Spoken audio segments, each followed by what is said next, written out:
Today, I'm going to create everyone's favorite little rapper, Silly Billy, in the game Castle Crashers via the new Painter Boss Paradise DLC. Now, for some people, that was probably a sentence that made absolutely no sense, so just let me explain really quick. Silly Billy is a character from the epic rap battle comics made by Witch Dr. DB on Twitter, which I made several videos about, including a 15-minute long short film. Check it out, it's pretty good. And Castle Crashers is a beat-em-up game made way back in 2010 that just so happened to get a brand new DLC released for it 15 years later, called Painter Boss Paradise. With this DLC, you're allowed to both create brand new characters you can play as well as download characters made by players from the Steam Workshop. The DLC hasn't even been out that long, and there's already tons and tons of cool and funny characters you could download. Oh, they got fucking Bottle of Ranch, Fancy Pants, dude, and Bling Bling Boy, Garfield. Oh, it's that guy. God, that's so frightening. That's terrifying. Now, with the lore dump out of the way, let's get to making our boy Silly Billy, shall we? When you start the game after installing the DLC, it asks if you want to use the old Castle Crashers art style or the new one introduced with the DLC. It's honestly not a drastic change, it's mainly just focused on the characters that you play as well as I think the weapons and the map, not too sure. The menu now has this selection for creating characters, which is of course where we're going to be going and spending most of our time. Now, making characters for Castle Crashers with this DLC is an entirely different experience compared to other character creators. The game spews out a PNG template into a folder, then asks you to use your own preferred art program to make it, which in my case is Photoshop. You could use pretty much whatever you want. You could use Procreate, you could use Microsoft Paint if you want. Whatever can handle PNG files, you can use it. Now what you do is you keep the game on and you go edit the PNG, and when you save it in your art program, it actually updates it instantly in game so you can see how it looks like. Now it's not the most user-friendly way to handle this, but whatever, personally it's no skin off my bones. I deal with this like every day. Anyways, I start up the program, slap the template down on the canvas, and we get to work, starting with the head frames. Just like with Silly Billy, the final rap battle, I used most of the same techniques I did when drawing the character for that, so for the first 3 frames I used the same head shape and just adjusted the brim of the hat so that it matches with the subtle movement the characters make when they're idling. I ended up doing the same thing for the facial features. Now I know it's a bit lazy, but you know, it's what I'm used to, and I wanted to make sure that the face looked consistent in those frames. Now the last few frames are for other things like side profile, head on, looking down, or facing away. For all of those, I just decided to bite the bullet and draw them individually, and considering the art style that I use is so simplistic, it's not that bad, but even then I still had a lot of issues with it due to art not really being a skill of mine.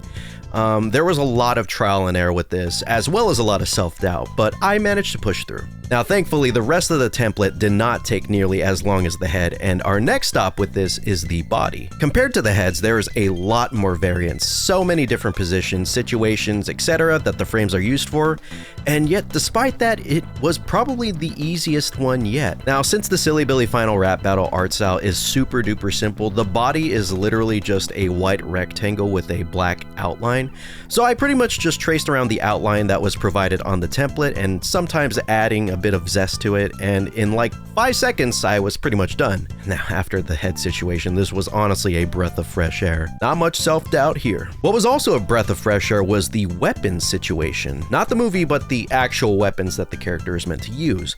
In-game, these will override whatever weapon you're holding and just replace it with whatever you have on the template. It's honestly kind of cool, but sometimes it does get a little annoying since you can never really tell what the heck weapon you're using, so I personally turned it off in the game. Anyways, the one weapon for Silly Billy, the only one that makes sense, is a microphone. So I drew it out, and so far this is the most detailed thing on this template. I even threw in some color too, some red right there on the button. Yeah, it looks good. Which might have been a mistake since Silly Billy's world doesn't really have any color in it, but whatever. Despite the complexity though, the microphone was pretty easy to make. But what wasn't easy was figuring out how the weapon appears in game.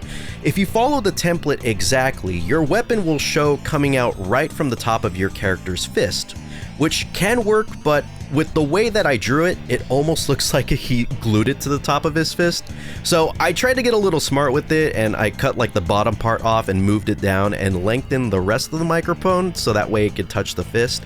But honestly, no matter how much effort I put into messing around with it and updating it in the game and checking out how it looks, it just did not look good, so I ended up just giving up during this recording. Also, your character holds a shield in game, and you got these 2 frames right here on the template for just that. And I had to do a little bit of brainstorming to figure this out, and I racked my noggin for quite a bit trying to figure out what the hell could work for that until I realized Baja Blast. Now, I know it sounds like a meme because I personally love Baja Blast, but he freaking drinks it in the short film, so it only makes the most sense. That's the only thing that I could think of. So I just took a Baja Blast can, stretched it to fit the outlines on the template, and boom, I was done. It looks so awful, but honestly, I think that's what's charming about it. Next, we have the body and arms for when you make your character eat what I personally call the roid sandwiches. They pretty much just turn you into a funny little buff dude for a few seconds, and you get really strong and you can punch things all willy-nilly and fly through the air. It's a lot of fun.